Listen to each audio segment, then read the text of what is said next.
Welcome to the She Said Privacy, He Said Security podcast. Like any good marriage, we will debate, evaluate, and sometimes quarrel about how privacy and security impact business in the 21st century.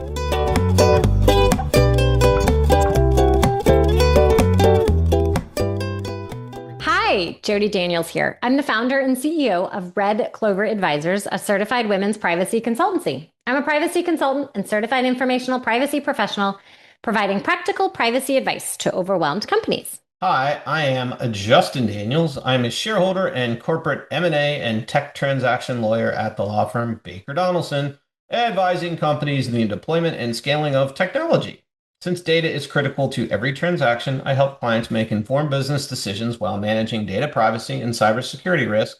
And when needed, I lead the legal cyber data breach response brigade. And this episode is brought to you by Red Clover Advisors. We help companies to comply with data privacy laws and establish customer trust so that they can grow and nurture integrity. We work with companies in a variety of fields, including technology, e-commerce, professional services, and digital media. In short, we use data privacy to transform the way companies do business. Together, we're creating a future where there's greater trust between companies and consumers. To learn more and to check out our best-selling book, Data Reimagined, Building Trust One Bite at a Time, visit redcloveradvisors.com. Well, hello. Happy Tuesday. What's up? I don't know. What's up? I don't know. You've been on the phone all morning. I have. I have literally 9 to 5 full of meetings the entire day. I think you should have a phone just attached to your ear. All right, but let's chat. What are we chatting about today? Who do we have? Someone that you've known for a while. I do. I know this person. Who I've recently got to know. So that's because I'm cool.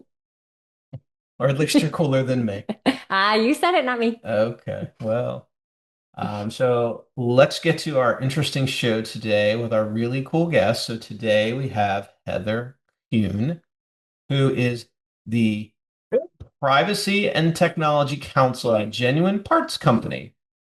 Heather is also a privacy and technology attorney with nearly 2 decades of professional cross-industry experience. She teaches at Georgia State College of Law, serves on the Georgia AI Committee, and formerly chaired its Privacy and Technology section, leading conversations at the intersection of law, AI, and innovation. Hello, Heather. Hello. Thank you for having me. Well, welcome to the fun or the party or the podcast, whatever you'd like to call it. And we always like to ask people how they got to where they are today. So if you can share a little bit about your career evolution. Sure. So my path has been a little bit of a winding journey to get here. Law is actually probably my 3rd career, I think, that I'm on. So I had started out in kind of a variety of pathways where I was a high school teacher for a number of years and then went into business operations and finally kind of landed on law school. And so I realized kind of all of these pathways that I had before really helped me kind of lock in on these skills and really channel that inner educator that I had in myself. And so I found a way into law school, found someone to pay for it, and moved forward. And so when I was here, I started off kind of embedded in an information security team. So I had kind of a non-traditional start to my career rather than at a law firm. And then from there, I moved over to do the more traditional big law and ultimately found my way to Genuine Parts Company. And so in my role now, I lead our privacy and cybersecurity functions across the globe. So Genuine Parts is a Fortune 200 company. We have 60,000 employees. We're in 17 countries. So it's quite a mandate from everything that's included in my role. I always joke that I am everything from cell phones to generative AI is kind of under my purview right now. So it's been quite the journey here. I can imagine in some ways someone saying, well, managing a privacy program might be kind of similar to trying to teach a bunch of high school students because you have a bunch of people who want to do what they want to do and don't always want to do what the teacher or, the director of the program is trying to tell them to do. I taught high school math, so teaching, dealing with high schoolers, teaching them calculus all the way and dealing with administrators, I find it's quite consistent with my role now. Yes, I can see that. I loved math, but I have a kiddo who Math is not their favorite subject. So Heather, as you talked about, Genuine Parts operates across a massive supply chain and customer network. And so share with us a little bit about how you approach embedding privacy and security practices into such a complex distributed business. So for me, it's really all about partnership. So understanding what the business needs, how to build that trust. Like many teams, we have a very small but mighty privacy team. And so we really try to seek out privacy champions across our business, working to kind of set the global standard and then act as a resource where we're able to kind of leave some of those operational functions to the teams. We embed privacy by design in the start of our projects as much as possible. And so I really kind of harp on that message of early and often is the best way to involve us. So however you want to reach me, whether that's email or Teams or carrier pigeon, I just want you to reach out and find me. I promise I will help you. Really want to make sure that, privacy feels real. It's not just a legal requirement, but it's something that kind of speaks to the core of our company values. I like the carrier pigeon.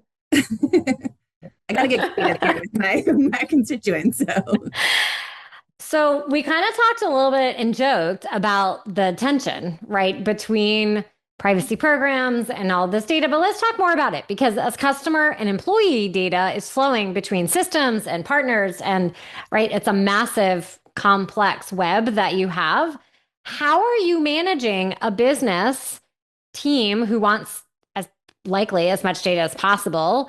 But you also have these privacy and security measures that you're trying to employ to manage and protect that data? So I try the best I can to not get out of the stereotype of being the department of no. I tell my businesses, I want to find a way to get you to a yes. And I want to find a way where we say yes, and here's how we do it safely. And this kind of goes back to that early and often comment of, if I'm going to do that, I need to get involved early, that can really make a difference in how I can be helpful. At the end of the day, I need to find a way to sell auto parts. That's what our company does. That's how I get paid. That's how we all keep our jobs. And so building ways that we can use privacy as a business advantage to sell auto parts is, I think, how I get my best buy-in from my business partners. Because, let's be real, that's what they're facing all the time. If I can kind of commiserate on that pressure that they have to get done their jobs, I become a partner in this and not an obstacle that they're trying to avoid. So things like data mapping, impact assessments really allow us to right size our privacy programs and privacy requirements. And then, building that kind of transparency around it so people understand the why behind it. And rather than just, legal department said it, I have to do it, and it doesn't help me in any way. I wanted to go deeper on what you just said with the partnership. And you had said if you're able to help them understand the enablement and you're all here to sell auto parts, and then they see you as that partner. Can you share maybe some of the ways you've found to build successful relationships? Because I think a lot of people struggle with, how do I get the business person to call me, or how do I get the business person to listen to me? So I am everywhere. I feel like I'm constantly on a roadshow of kind of being that privacy person that everyone knows. And that has been kind of my biggest thing, is really just the showing up piece. I'm showing up at team meetings. I'm accessible, carrier pigeon here. Anything that I can do to be as accessible as possible, I think has made that relationship piece a lot easier, because it's not kind of this daunting task of, I have to involve legal. It's, this is Heather. I know her. We've had a conversation, we grab coffee together, and I can go to her with an informal question and not feel like, I'm kind of on the hot seat from it. And so I think as much as possible, showing up in a wide variety of places in the company is a big building block to being successful in that relationship building. I did the same when I was building a program years ago. I did a roadshow and I met as many people as possible, because they need to know. First off, there's a lot of people who don't know what you know, and then they need to hear it multiple times. And you have to be a real person and not just this scary concept of a department. Instead, you're all literally here. I love what you said earlier. You're all here to sell auto parts. everyone at a company is working at the company for a reason. But you're all charting. You just have different roles to make the company work and operate. I guess an interesting question I have for you, Heather, is, you have both the privacy role and the security function, and you're out doing the road shows and getting people to understand what that is. Do you ever find, and how would you manage sometimes the tension between privacy and security? Because a lot of times business people sometimes struggle with what the distinction is because there's so much overlap, but they're not the same thing. It goes back, I think, again, to that education piece of having those conversations. We luckily have an extremely robust and active cybersecurity team. And so that actually was pretty established function when I came into the company. And so we do often get kind of lumped together. And now that I sit in legal, we've been able to kind of draw some of those distinctions between what it is. But I think that it's really just about that conversation with them and understanding, how they go together for their particular project. So not kind of in this really, meta high level, what is it? But like for your particular project, you're trying to launch this. How do I differentiate between those two requirements and where are the overlap where we can be, the most efficient with our resources, whether that's time or money. I want to find those efficiencies, right? I want to find the overlaps as much as possible, but also understanding that they are two different things that have distinct requirements, distinctive bases for where I'm coming up with those requirements. Because I agree, that's a very common thing that they're like, oh, that's just all goes together and they keep it moving, when I'm trying to be very intentional about what it is that we're trying to focus on and why do we care about these things. Makes sense. It does. I guess to me, an interesting area of where you're managing this, is this role around privacy and ensuring customer trust as you kind of expand your digital capabilities, e-commerce, connected systems. We'll talk about AI in a moment, but there's also the cybersecurity component to that. So how do you, I guess, since you had the cybersecurity there, now you have to overlay this privacy area in that. Is that, kind of going down the same playbook? I guess it's once again really getting out there, getting to talk to people. How do you go about that? So I think, again, relationships is huge. Building that trust in whatever it looks like, whether that's internal to making sure that our employees know what we're doing, but also from a customer perspective, making sure that they can trust what we're doing. So having things like clear notices and meaningful consents, real user control, anything that we can do to build that, again, as a brand differentiator, as something that we can use to our advantage, I think has been a good job. Making sure that really privacy is built into that customer experience and not just in our legal documentation. You mentioned training, Heather, and I'm just curious, people are always asking what's an effective training method. Do you have anything that you feel employees have really gravitated towards and they liked, whether it maybe be a fun game or it was, just ongoing tips in an email or a video, and every company and culture is a little different. Just curious if you have anything that you feel that was a really good way to train people.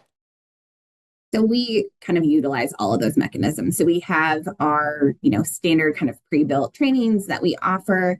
We also do a lot of kind of in-person, virtually in-person trainings where they can ask questions.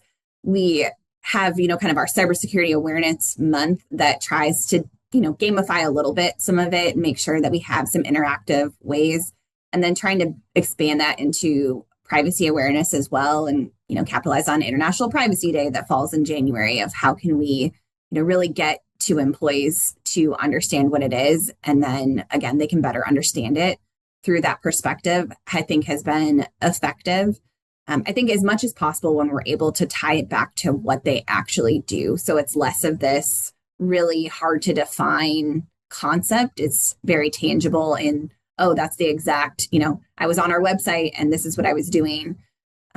How it ties in exactly to what they're working on and their teams just tends to resonate better with them than just this general overall piece. Thank you so much for sharing. I get that question a lot, and I know people really appreciate what's working in other companies or what are different ways to do it. So very helpful. She pointed at me because now it's time for the AI question. Yes, well, it's one of your favorites. I wouldn't want you to not have your favorite. But you know a lot about AI. I do. Look at how nice I am. Wow. Okay. So Heather, kind of shifting a little bit to AI, and let's do this question. I actually thought of a follow-up, but just talk a little bit about how this rise of AI and automation might be changing the way that you think about privacy risks and controls and how you might operationalize them, possibly leveraging AI across the country, across the company. So AI opens up, obviously, a whole bunch of new possibilities. It also opens up a whole bunch of new risks. So we're definitely trying to plan that and work into, expanding privacy assessments that are going to address AI concerns, thinking about it from a contractual perspective, really making sure that we understand not just, kind of data going into the model, but also, what does it do with it? How are people working with outputs?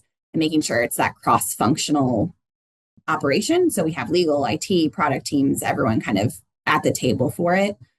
I think ultimately, though, it's the new name for kind of a problem that we've already gone through to some extent, of a lot of the same techniques that we use when we've been expanding privacy or expanding cybersecurity when it comes to, kind of the early and often. The relationships are all necessary kind of muscles that we've built that we can use again for AI.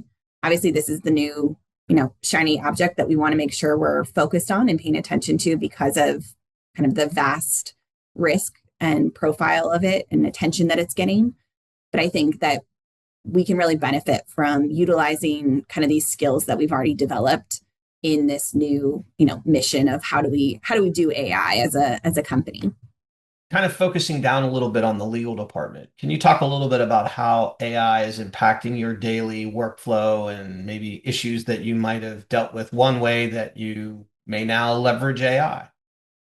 So from how do we use AI internally within our legal department, we are constantly looking for ways that it's going to be beneficial for us, but also, obviously balancing the considerations we need to as an attorney. So is it reliable? How do I check it? Making sure I know my sources. So things like using it in contract review, trying to figure out ways, again, that I can do more as an attorney by having an AI assisted review in my contracts to do kind of a first pass that then, gets moved over to me in the issue spotting stage. Another place is, for example, we have built an internal chatbot tool. So a 50-state survey that probably would have been given to an intern and taken them all summer to work on. We can use that chatbot to say, okay, do a first pass at the 50-state review for, consent rules around recording or something like that. And then it will generate it and the intern can double check it. So things like that, where it's that basic kind of just research skill, we can have something that can use it, that can move us towards being more efficient. First pass is, termination letters or communications with the business teams, all those things. We've been trying to find all the different use cases that make sense for our team to utilize, since again, like many companies, especially, as an in-house attorney, you're just stretched so thin. There's not a lot of us. We have 8 attorneys in our legal department for a 60,000 person company. So we have a lot of bandwidth that needs to kind of be filled. And so AI can help us, generative AI can help us in that capacity to speed up what we can do so that I can really focus on, the meatier tasks and focus on my strategy, focus on kind of deeper diving if the first, pass of things has been taken care of for me. Heather, with all of your knowledge in privacy, security, AI, we always ask when you're out and about, maybe at a barbecue or party, what tip would you offer to those that are there? We've said it a couple times here, but it still rings true for me. It's that build relationships early and often. Privacy needs allies across the business. We are inherently a cross-functional part of the business. And so when teams trust you and see you as a partner, privacy becomes a shared goal. And that collaborative approach, I think, really gets you further than the strict kind of top down one.